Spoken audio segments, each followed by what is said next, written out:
প্রিয় দর্শক, এই মুহূর্তে যে যেখান থেকে এই অনুষ্ঠানটি দেখছেন আপনাদের সবাইকে সাদর আমন্ত্রণ জানাচ্ছি পবিত্র মাহে রমজান উপলক্ষে মিশরের ইসলামিক স্থাপত্য ও ঐতিহাসিক স্থানসমূহের উপর নির্মিত ডিবিসি এর বিশেষ ইসলামিক আয়োজন স্যাভলন হ্যান্ডওয়াশ নিবেদিত আরবের পথে প্রান্তরে, powered by Shinex floor cleaner. প্রিয় দর্শক, আজকে আমরা আপনাদেরকে নিয়ে যাব মিশরের রাজধানী কায়রো থেকে 250 কিলোমিটার দূরে পৃথিবীর বিখ্যাত ঐতিহাসিক নগরী, বিশ্ববিজেতা আলেকজান্ডার দ্য গ্রেটের রাজধানী আলেকজান্দ্রিয়াতে, যেখানে দেখাবো ভূমধ্যসাগরের দ্বীপে অবস্থিত মিশরের মামলুক সালতানাতের শক্তিধর সুলতান আশরাফ আবু নাসের সাইফুদ্দিন কায়েতবাইকের ভূমধ্যসাগরীয় শক্তিশালী ও ঐতিহাসিক দুর্গ কিল্লাত কায়েতবাই বা সিটাডেল অফ কায়েতবাই। আলেকজান্দ্রিয়ার ফারুজ দ্বীপের একেবারে শেষ প্রান্তে অবস্থিত এই দুর্গটি, যা পশ্চিম আলেকজান্দ্রিয়ার সর্বোচ্চ চূড়ায় রয়েছে।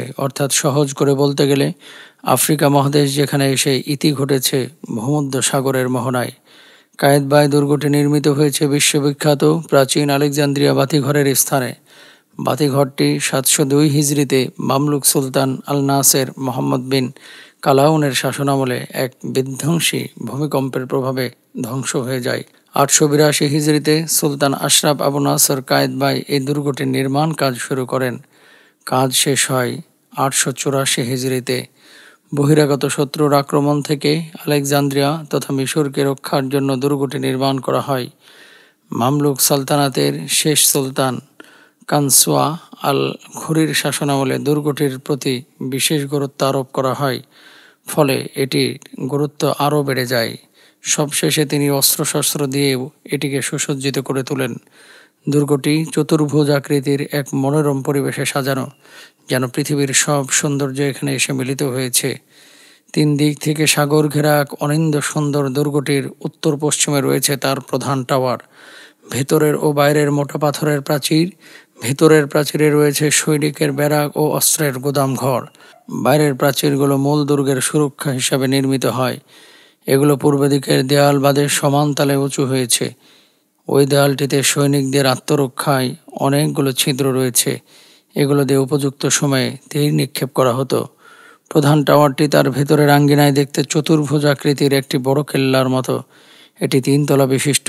4টি মূল টাওয়ারের মাঝে অর্ধবৃত্তাকৃতির আরও অনেকগুলো টাওয়ার রয়েছে, যেগুলো উপরের খোলা খিড়কি পর্যন্ত গিয়ে শেষ হয়েছে। প্রধান টাওয়ারটি থেকে এগুলো বেশ বড় বড়। তীর নিক্ষেপের জন্য এগুলোতে ছোট ছোট ছিদ্র করা আছে।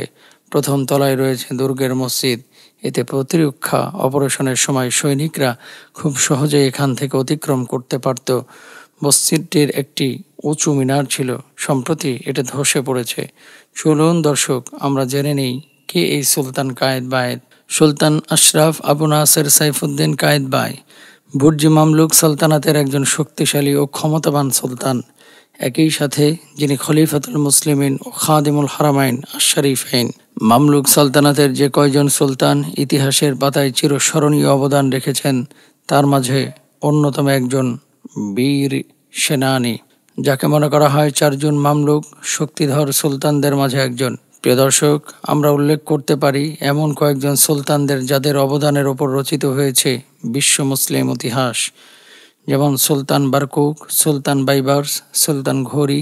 এনারা সবাই ছিলেন ইতিহাসের সর্বাধিনায়ক। সুলতান কায়েতবাই 815 হিজরিতে মিশরে জন্মগ্রহণ করেন। তিনি মুসলিম উম্মাকে শাসন করেছেন 1468 সাল থেকে 1496 সাল পর্যন্ত। শুধুমাত্র মিশর নয়, তার ন্যায়পরায়ণ শাসনের অন্তর্ভুক্ত ছিল দামেস্ক, হিজাজ, কুদস তথা ফিলিস্তিন। তার শাসনাধীন এই সমস্ত শহরগুলোতে তিনি বিভিন্ন অবকাঠামোগত উন্নয়নের মাধ্যমে আজও মুসলিমদের হৃদয়ে জায়গা করে আছেন। আলেকজান্দ্রিয়াতে এই কিল্লা সহ দামেস্ক, হিজাজ ও জেরুজালেমের সুরক্ষায় তিনি বহু দুর্গ নির্মাণ করেছেন, যা সগৌরবে আজও দাঁড়িয়ে আছে। কেমন ছিলেন এই সুলতান? সর্বদা জ্ঞান চর্চা আর জ্ঞানী ও বিজ্ঞ লোকদের সাথে উঠা বসা ছিল তার দৈনন্দিন অভ্যাস। একই সাথে গভীর জ্ঞানী ও বুদ্ধিমত্তার অধিকারী ছিলেন। আল কোরআনের সাথে ছিল তার গভীর প্রেম। সর্বদা তেলাওয়াতে লিপ্ত থাকতেন। কায়রোর জিবানা মামালিকে তার মাকবারায় সংরক্ষিত আছে এমন কিছু নিদর্শন, যা তার রাসূল প্রেমের অনন্য দৃষ্টান্ত বহন করেছে। সুলতান কায়েতবাই যখন হিজাজ ভ্রমণ করেছিলেন, তিনি জানতে পারলেন খাইবারের এক কাবিলার প্রধান শামসুদ্দিন ইবনে জামানের কাছে হযরত রাসূল আকরাম সাল্লাল্লাহু আলাইহি ওয়াসাল্লাম ও ইব্রাহিম আলাইহিসসালাতু ওয়াসসালামের কদম মোবারক দুইটি পাথরের উপরে সংরক্ষিত রয়েছে। তিনি 20,000 দিনারের বিনিময়ে এই দুইটি আসারুন নবী ক্রয় করে মিশরে নিয়ে আসেন এবং ওসিয়ত করেন তার ওফাতের পর যেন তার মাকবারার পাশে এই দুটি স্থাপন করা হয়। তার ওসিয়ত মতো কায়রোতে অবস্থিত তার প্রতিষ্ঠিত মসজিদ ও কুব্বাতুল কায়েতবাইতে সেই দুটি নিদর্শন স্থাপন করা হয়েছে। ইতিহাসের এই মহানায়কের জীবন অবসান হয় 901 হিজরি সনে। স্যাভলন হ্যান্ডওয়াশ নিবেদিত আরবের পথে প্রান্তরে, powered by Shinex floor cleaner. দর্শক, সময় হয়েছে বিরতিতে যাওয়ার। নিচ্ছি ছোট্ট একটি বিরতি, ফিরছি একটু পরেই, আমাদের সাথেই থাকুন। প্রিয় দর্শক, বিরতির পর আবারও সবাইকে স্বাগত জানাচ্ছি। আপনারা দেখছেন ভ্রমণ বিষয়ক বিশেষ ইসলামিক আয়োজন, presented by Savlon handwash, powered by Shinex floor cleaner. প্রিয় দর্শক, চলুন আমরা অনুষ্ঠানের বাকি অংশটুকু দেখে আসি। এবার জেনে নিই মামলুক সালতানাত বলতে কি বোঝায়। আইয়ুবী সালতানাতের পরে মিশরের সালেহ আইয়ুবের হাত ধরে প্রতিষ্ঠিত হয় মামালেক বা মামলুক সালতানাত।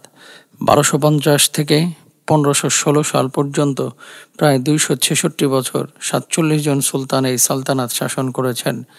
মিশর, সিরিয়া, তুরস্কের আনাতোলিয়া, হেজাজ ও মেসোপটেমিয়া নিয়ে বিশাল এক সাম্রাজ্য, যার রাজধানী ছিল কাহিরা বা কায়রো।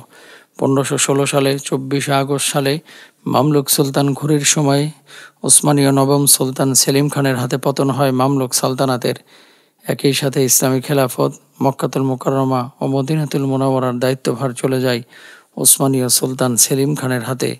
সেদিন থেকে ওসমানীয় সুলতানগণ খলিফাতুল মুসলিমিন হিসেবে উপাধি লাভ করেন। এরপর থেকে সম্পূর্ণ মিশরকে শাসন করেন ওসমানীয় সুলতানগণ। প্রিয় দর্শক, আমি কিন্তু এই মুহূর্তে কেলা কায়েতবাইয়ের একদম ভিতরে অবস্থিত।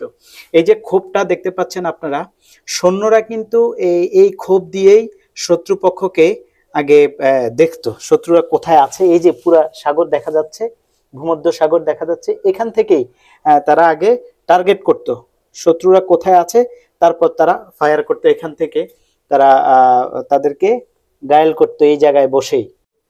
প্রিয় দর্শক ও শ্রোতা, আপনাদেরকে আমরা নিয়ে এসেছি কেলা কায়েতবাইয়ের একদম উপরে, যেটাকে ওয়াচ টাওয়ার বলা হয়। অর্থাৎ এই যে ছোট ছোট খোপগুলো আপনারা দেখছেন, এই যে একটা, দুইটা, তিনটা, এই খোপগুলো দিয়েই কিন্তু ওই সময় সৈন্যরা শত্রুদেরকে দেখতো কোনো জাহাজ আসতেছে কিনা, কোনো শত্রু পক্ষ আসতেছে কিনা। এই খোপগুলা দিয়ে দেখে টার্গেট করে তখন তীর ধনুক দিয়ে তাদেরকে আক্রমণ করা হতো।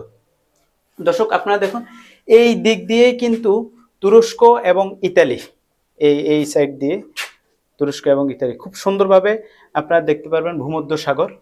দেখুন, এখানে দাঁড়িয়েই কিন্তু তারা টার্গেট করত এবং দেখতো এই ওয়াচ টাওয়ারে দাঁড়িয়ে। দর্শক, আপনারা দেখতে থাকুন।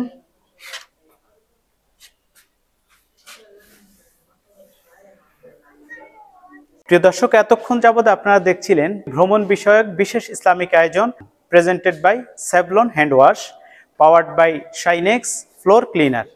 দর্শক, দেখতে দেখতে আমরা অনুষ্ঠানের একেবারে শেষ প্রান্তে চলে এসেছি। আজকের মতো বিদায় নিচ্ছি আলেকজান্দ্রিয়ার ঐতিহাসিক দুর্গ আশরাফ আল কায়েতবাই দুর্গ থেকে। ইনশাআল্লাহ আগামীকাল আবারও একই সময় একই চ্যানেলে নতুন আরেকটি পর্ব নিয়ে আপনাদের সামনে হাজির হব। সে পর্যন্ত আল্লাহ সুবহানাহু ওয়া তাআলা আমাদেরকে ভালো রাখুক, সুস্থ রাখুক। আসসালামু আলাইকুম ওয়া রাহমাতুল্লাহি ওয়া বারাকাতুহু।